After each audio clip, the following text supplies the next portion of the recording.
2024 లేదా 25లో డిగ్రీ లేదా బీటెక్ చదివారా? సాఫ్ట్‌వేర్ జాబ్ కోసం ఎదురు చూస్తున్నారా? అయితే కోడ్ జ్ఞాన్ 100 డేస్ కోర్సులో చేరండి. జాబ్ సాధించండి. నమస్కారం ఉమా గారు. నమస్తే అమ్మా. కర్కాటక రాశి వారికి 2026లో జనవరి నుంచి డిసెంబర్ వరకు ఏ విధంగా ఉంది? వ్యాపార పరంగా, విద్యాపరంగా, సంతాన పరంగా ఎలా ఉంటుంది? ఎన్ని గ్రహాలు వారికి ఈ సంవత్సరంలో అనుకూలిస్తున్నాయి? ఏ గ్రహాల కలయిక వల్ల ఎలాంటి ప్రభావం పడే అవకాశం ఉందంటారు? తప్పకుండా అండి. కర్కాటక రాశి వాళ్ళకి మనం చెక్ చేస్తే కనుక 2026వ సంవత్సరంలో ఏ విధంగా కనబడుతుంది?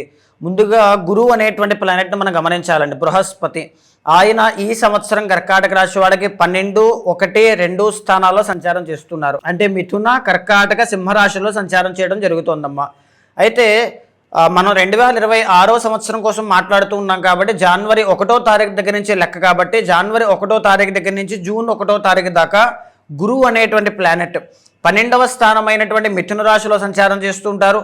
జూన్ 1 దగ్గర నుంచి అక్టోబర్ 31 దాకా స్వరాశి అయినటువంటి కర్కాటక రాశిలో సంచారం చేస్తుంటారు. అక్టోబర్ 31 తర్వాత నుంచి ఇంకా డిసెంబర్ ఎండ్ వరకు కూడా సింహరాశిలో సంచారం అనేటువంటి జరుగుతుందమ్మా. ఈ క్రమంలో మొదటి భాగమైనటువంటి 6 నెలలు అయినటువంటి గురుడు 12వ స్థానంలో ఉండేటువంటి పీరియడ్ ఆఫ్ టైంలో ఖర్చులు విపరీతంగా పెరగడం కానీ, ఆర్థిక ఇబ్బందులు అనేటువంటివి ఇబ్బంది పెట్టడం కానీ, విదేశీ యోగం మాత్రం తప్పకుండా అనుకూలిస్తుందండి. చాలా బాగుంటుంది. కుటుంబంలో చిన్న చిన్న చికాకులు అనేటువంటివి కనబడతాయండి. ఎందుకనంటే గురుడికి 4 దృష్టిలు ఉంటాయమ్మా. 1, 5, 7, 9 దృష్టిలు ఉంటాయి. 5వ దృష్టి అనేటువంటిది ఒరిజినల్ 4th అయినటువంటి ఇక్కడ తులారాశి మీద పడుతుంది కాబట్టి కుటుంబంలో చికాకులు అనేటువంటివి పడతారు. తర్వాత ఫ్యామిలీ బిజినెస్లో ఇబ్బందులు అనేటువంటివి రావడం, తర్వాత 6వ స్థానం మీద 7వ దృష్టి పడుతుంది కాబట్టి అనారోగ్య సమస్యలు అనేటువంటివి, అప్పుల బాధతో ఇబ్బంది పడడం లాంటివి ఇబ్బంది పెడతాయండి. తర్వాత స్వల్ప అవమానాలు అనేటువంటివి ఇబ్బంది పెడుతూ ఉంటాయి. ఆ తర్వాత 9వ దృష్టి 8వ స్థానం మీద పడడం వల్ల వృత్తిలో ఆటంకాలు కానీ, ధన ఆదాయం విషయంలో కాస్త ఆశాజనకంగా సామాన్యంగా కనబడడం కానీ కనబడుతూ ఉంటుందండి. అయితే మరి 2వ పీరియడ్ ఆఫ్ టైం అయినటువంటి జూన్ 1 దగ్గర నుంచి అక్టోబర్ 31 దాకా ఏ విధంగా కనబడుతుంది? సో ఇక్కడ గురువు అనేటువంటి ఆయనకి 4 దృష్టిలు మనం గమనిస్తే కనుక మొట్టమొదటిగా ఆటంకాలు అనేటువంటివి, స్వల్పమైనటువంటి అవమానాలు అనేటువంటివి కనబడుతూ ఉంటాయి. సంతానానికి సంబంధించిన అనారోగ్య సమస్యలు లేదా సంతాన నష్టము అనేటువంటిది జరిగే అవకాశం ఉంటుంది. కెరీర్లో కష్టపడినా సరే రిజల్ట్స్ ఏమీ రావట్లేదు అనేటువంటి ఒక బాధ, అసంతృప్తి కొంచెం ఇబ్బంది పెడుతుంది అని చెప్పొచ్చు. అయినప్పటికీ కూడా విదేశీ యోగాలన్నీ కూడా చాలా బాగా అనుకూలిస్తాయి అని చెప్పొచ్చండి. అయితే మరి 3వ పీరియడ్ ఆఫ్ టైం అయినటువంటి అక్టోబర్ 31 దగ్గర నుంచి ఇక డిసెంబర్ ఎండ్ వరకు మనం గమనిస్తే కనుక గురుడు 2వ స్థానం అయినటువంటి సింహరాశిలో ప్రవేశించడం జరుగుతుందమ్మా. దీనివల్ల ధనలాభము అనేటువంటిది విపరీతంగా కలుగుతుంది. ఆ టైం నుంచి మనం బాగా గమనిస్తే అండి 5వ దృష్టి అయినటువంటి గురుడిది 6వ స్థానం మీద పడడం వల్ల ఆరోగ్య సమస్యల నుంచి బయటికి రావడం, రుణ బాధల నుంచి బయటికి రావడం, అంటే అప్పుల బాధ నుంచి బయటికి రావడం, ఆర్థికంగా ఎదగడం ఒకటి, శత్రువుల మీద విజయం సాధించడం ఒకటి, పరిచయాల వల్ల లాభాలు కలగడం ఒకటి, జాబ్లో ప్రమోషన్లు రావడం కానీ, నూతన అవకాశాలన్నీ కూడా చాలా బాగుంటాయండి. ఇది ఎప్పుడండి, ఏ మంత్లో జరుగుతుంది? అక్టోబర్ 31 దగ్గర నుంచి, అంటే ఇంచుమించుగా నవంబర్ 1వ తారీఖు దగ్గర నుంచి డిసెంబర్ 31వ తారీఖు 2026 వరకు కూడా గురు ప్రభావం కర్కాటక రాశి మీద చాలా బాగుంటుందండి. ఆ పీరియడ్ ఆఫ్ టైంలో ప్రతిదీ కూడా వీళ్ళకి అనుకూలిస్తాయి. ఉద్యోగము కానీ, వ్యాపారము కానీ, గౌరవ మర్యాదలు కానీ, వివాహము కానీ, సంతానము కానీ, ఏదైనప్పటికీ కూడా ఆదాయం అంతా కూడా పెరగడం, ఎర్నింగ్స్తో పాటుగా సేవింగ్స్ అనేటువంటివి కూడా చాలా బాగుంటాయమ్మా. అయితే మనం శనిగ్రహ సంచారాన్ని గమనిస్తే అండి, శని పరిపూర్ణంగా సంవత్సరం అంతా కూడా 9వ స్థానంలోనే సంచారం చేస్తున్నారు. దీనివల్ల నూతన అవకాశాలు అనేటువంటివి కనబడతాయి. ధనయోగము అనేటువంటిది కనబడుతుంది. స్వల్పమైనటువంటి దుఃఖము కూడా, అంటే బాధ, అసంతృప్తి ఇలాంటివి కూడా కనబడుతూ ఉంటాయి. విదేశీ యోగాలు మాత్రం చాలా బాగా అనుకూలిస్తున్నాయమ్మా.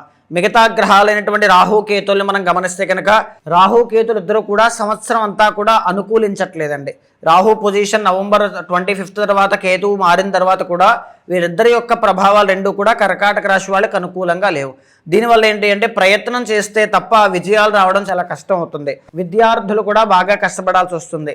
మానసిక శారీరక ఒత్తిడి అనేటువంటిది కనబడడం, అసంతృప్తి అనేటువంటిది స్వల్పంగా ఎదురయ్యే అవకాశాలు ఎక్కువగా ఉంటాయండి. సో 2026వ సంవత్సరంలో రవిగ్రహ ప్రభావం చేత ఏ మాసాల్లో మీకు రాజయోగం పడుతుంది, ఏ మాసాల్లో మీకు చాలా బాగుంటుంది అనేటువంటిది మనం చెక్ చేస్తే కనుక మొట్టమొదటిగా ఏప్రిల్ 17వ తారీఖు దగ్గర నుంచి జూన్ 17వ తారీఖు దాకా రవి అనేటువంటి ఆయన దశమ ఏకాదశ స్థానాల్లో ఉండడం వల్ల ఈ పీరియడ్ ఆఫ్ టైంలో మీ కెరీర్లో గ్రో అయ్యే అవకాశాలు చాలా ఉంటాయండి. ప్రమోషన్లు రావడం, జీతాలు పెరగడం, పనులన్నీ కూడా టైం టు టైం అయిపోవడం, కొత్త కొత్త వాళ్ళ యొక్క పరిచయాలు చాలా బాగుండడం, ఇవన్నీ కూడా చాలా బాగుంటాయి. మళ్ళా తిరిగి సెప్టెంబర్ 17వ తారీఖు దగ్గర నుంచి అక్టోబర్ 17 దాకా రవి 3వ స్థానంలోకి రావడం వల్ల రాజయోగము అనేటువంటిది పడుతుందండి. ఏ పని అనుకుంటే ఆ పని తప్పకుండా పూర్తవుతుంది. అనారోగ్య సమస్యలన్నీ కూడా తగ్గుముఖం పడతాయి అని చెప్పొచ్చమ్మా. మళ్ళా తిరిగి డిసెంబర్ మాసం అంతా కూడా 2026వ సంవత్సరం చాలా బాగుంటుంది. శత్రువుల మీద విజయం సాధించడం, అప్పుల బాధ నుంచి బయటికి రావడం, అనారోగ్య సమస్యల నుంచి బయటికి రావడం తప్పకుండా చూస్తారండి. సో ఓవరాల్గా కర్కాటక రాశి వాళ్ళకి మిశ్రమ ఫలితాలు అనేటువంటివి సంవత్సరం ఇవ్వబోతోంది కాబట్టి గురుబలాన్ని పెంచుకోవడం కోసం ప్రయత్నం చేయండి. గురుబలం పెరగాలి అంటే మీరు ఏం చేయాలి అంటే ప్రతి గురువారం గోసేవ అనేటువంటిది చేయండి. లేదు అనుకుంటే ఓం నమశివాయ అనేటువంటి మంత్రాన్ని 5 లక్షల సార్లు కానీ లేదా రోజుకి ఎన్నిసార్లు వీలైతే అన్నిసార్లు జపము చేయడం కానీ, గురు ప్రీతి కోసం శనగలు దానంగా ఇవ్వడం కానీ, పసుపు రంగు వస్త్రాలు గురువారం నాడు ధరించడం కానీ చేయడం వల్ల గురు బలము అనేటువంటిది తప్పకుండా పెరుగుతుందమ్మా. 2026లో కొంతమంది ఇల్లు కొనుక్కోవాలనుకుంటారు, కొంతమంది వ్యాపారం స్టార్ట్ చేయాలి అనుకుంటారు.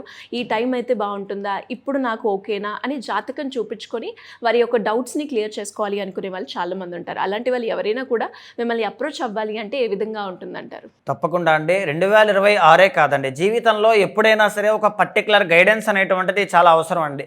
ఏదైనా ఉద్యోగంలోకి వెళ్ళేటప్పుడు ఏ ఉద్యోగం నాకు బాగా సూట్ అవుతుంది, ఏ వ్యాపారంలో ఇన్వెస్ట్మెంట్ చేయొచ్చు, పార్ట్నర్షిప్లో వెళ్ళొచ్చా వెళ్ళకూడదా, మైటల్ లైఫ్లోకి ఏ టైంలో వెళ్తే బాగా సఫలీకృతం అవుతాయి, సంతాన విషయంలో ఎలాంటి గుడ్ న్యూస్ అనేటువంటి అవకాశం ఉంటుంది, ఏదైనా సరే ఒక పర్టికులర్ గైడెన్స్ ఉంటే బాగుంటుందని కోరుకునేటువంటి ప్రతి ఒక్కరికి కూడా మీ వెనకాల నేను ఉంటాను. ఏ దోషం ఉన్న జాతకంలో ఏదైనా ముందు జాగ్రత్తగా తీసుకునే ప్రతి నివారణకి కూడా తప్పకుండా నేను ఒక బాధ్యతగా తీసుకొని చేయించడం వలన అయితేనేమి, ఏదైనా ఒక పర్సనల్ చార్టే కాకుండా గోచారంతో సమన్వయం చేస్తూ ఏదైనా దోషాలుంటే శాంతి పరిహారములు ఆచరింపచేసి భగవత్ అనుగ్రహం కలిగేలా చేస్తాను. అలాంటి వాళ్ళు ఎవరైనా ఉంటే మీకు కింద కనిపించే నెంబర్కి కాల్ చేస్తే మా వాళ్ళు మీకు పూర్తి వివరాలు అందిస్తారు. తప్పకుండా అపాయింట్మెంట్ తీసుకోండి, తప్పకుండా మాట్లాడదాం. థ్యాంక్ యూ అమ్మగారు, థ్యాంక్ యూ సో మచ్. నమస్తే అమ్మా.